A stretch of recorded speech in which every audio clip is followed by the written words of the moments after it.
Good morning, students. Today's topic is change in supply and shift in supply curve. First, I am going to start change in supply. Change in quantity supplied refers to increase or decrease in the quantity supplied of a commodity in response to increase or decrease in its own price.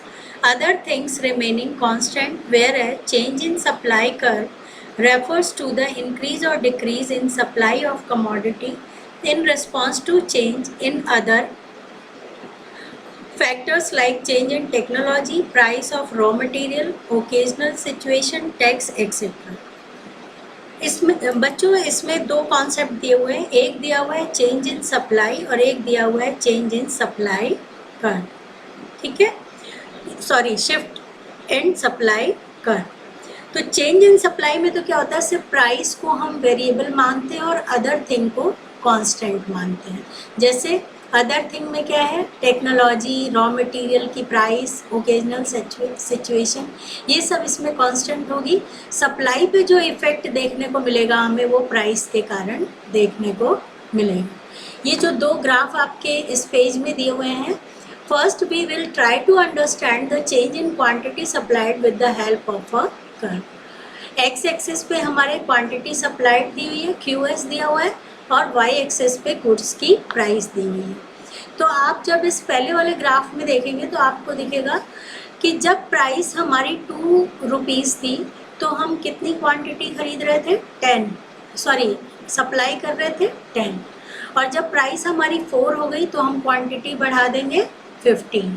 ठीक है, ऐसे ही अगर 4 से 10 तक हो गई हमारी price तो हम कितनी बढ़ा देंगे, सप्लाई 30 तक बढ़ा देंगे. इसका मतलब हमारा सप्लाई कर्व जो है वो पॉजिटिव डायरेक्शन में जा रहा है. जैसे जैसे प्राइस बढ़ रही है वैसे वैसे हमारा सप्लाई कर्व ऊपर की ओर बढ़ता जा रहा है, अपवर्ड स्लोपिंग होता है ये. इसको हम एक्सपेंशन कहते हैं, विस्तार कहते हैं पूर्ति का या सप्लाई का. ऐसा ही सेम हमने डिमांड में भी पढ़ा था, डिमांड का एक्सपेंशन पढ़ा था और डिमांड की कॉन्ट्रैक्शन पढ़ी थी. डिमांड कर्व जो होता है वो सप्लाई से जस्ट अपोजिट होता है, वो डाउनवर्ड स्लोपिंग होता है क्योंकि क्वांटिटी डिमांडेड और गुड्स की प्राइस में अपोजिट रिलेशनशिप होता है, जबकि सप्लाई और गुड्स की प्राइस में पॉजिटिव रिलेशन होता है. अब अगर हम कॉन्ट्रैक्शन की बात करें यानी संकुचन, कम होना, तो जैसे पहले प्राइस 10 रुपीज़ थी तो हम 30 kg किसी क्वांटिटी को सप्लाई कर रहे थे. अब जब प्राइस घट के 4 रुपीज़ पे आएगी तो हमारी सप्लाई भी क्या होगी, कम हो जाएगी. फिर 4 से 2 पे आएगी तो हमारी सप्लाई 10 ही रह जाएगी. तो B से A पे शिफ्ट होना जो है वो हमारा क्या कहलाएगा, कॉन्ट्रैक्शन कहलाएगा. और ऊपर वाले में A से B पे जाना जो है वो एक्सपेंशन कहलाएगा. Is that clear? इस ग्राफ से हमें ये पता चल रहा है कि सप्लाई और प्राइस में पॉजिटिव रिलेशनशिप होता है. अब नेक्स्ट हम पढ़ेंगे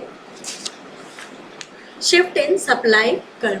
शिफ्ट इन सप्लाई कर्व जो होता है वो चेंज इन क्वांटिटी सप्लाई से अपोजिट होता है. इसमें सिर्फ हम प्राइस को वेरिएबल मानते हैं और जो शिफ्ट होता है उसमें प्राइस को कांस्टेंट मानते हैं और अदर थिंग को वेरिएबल मानते हैं. When supply of commodity changes due to other factor other than price, ये बहुत important बात है, इसको अंडरलाइन करेंगे आप. Such as change in technology, change in input price, change in natural resources, change in government policies, etc. It is called increase or decrease in supply. अब आप इस ग्राफ में देख रहे हैं कि y एक्सिस पे जो प्राइस दी हुई है वो कांस्टेंट दी हुई है, इसको आप 5 मान सकते हैं. तो उस प्राइस पे हम OQ भी सप्लाई कर सकते हैं और OQ1 भी सप्लाई कर सकते हैं. ये जो सप्लाई कर्व हमारा चेंज हुआ है, इक्विलिब्रियम हमें अलग अलग दिखाई दे रहा है, वो इस कारण हो रहा है कि प्राइस तो उतनी ही रहेगी लेकिन प्रोड्यूसर को बेनिफिट या फिर लॉस हो सकता है. किस कारण से? जब बेनिफिट होगा तो वो सप्लाई को बढ़ाएगा और वो बेनिफिट किस आधार पे हो सकता है, जैसे लिट की जगह वो सेट यूज़ कर ले, लेबर इंटेंस की जगह कैपिटल इंटेंस यूज़ कर ले, या गवर्नमेंट कोई सब्सिडी दे दे तो उससे फ़र्क पड़ जाएगा. ऐसे ही वो सप्लाई को OQ से OQ1 कम भी कर सकता है। सेकंड वाले ग्राफ में अगर हम देखें, वो क्यों? क्योंकि जैसे टैक्स बढ़ जाए या फिर इनपुट की कीमत बढ़ जाए, जो रॉ मटेरियल हम यूज़ कर रहे हैं, तो उससे भी सप्लाई कर्व अंदर की तरफ शिफ्ट हो जाएगा। ये हमारा चैप्टर था कॉन्सेप्ट ऑफ सप्लाई का। आप इसे बहुत केयरफुली इसके नोट्स बनाएंगे और आज का आपका होमवर्क है कंप्लीट क्वेश्चन आंसर करके आप मुझे सेंड करेंगे। बच्चों, आपसे एक रिक्वेस्ट है, आप मुझे वर्क सेंड रेगुलरली नहीं कर रहे हैं। अगर आप वर्क सेंड नहीं करेंगे तो आपको एब्सेंट मार्क किया जाएगा। That's all for today. Thank you.